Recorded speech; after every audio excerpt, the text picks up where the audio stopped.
جس نے اپنے حقوق کی بات کی ہم نے اس کو غدار کہا، جس نے اپنی قوم اور برادری کی بات کی ہم نے اس کو غدار کہہ دیا۔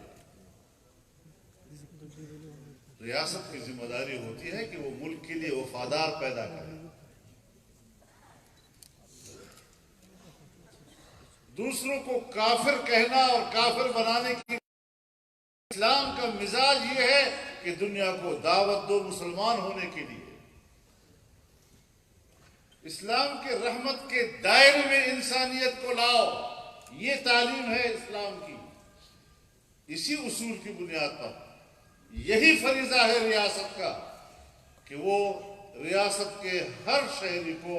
ہر باشندے کو ملک کی وفاداری کی طرف بلائے اور ایک قوم بنانے کے لیے اس کو تمام تر حقوق ادا کرے۔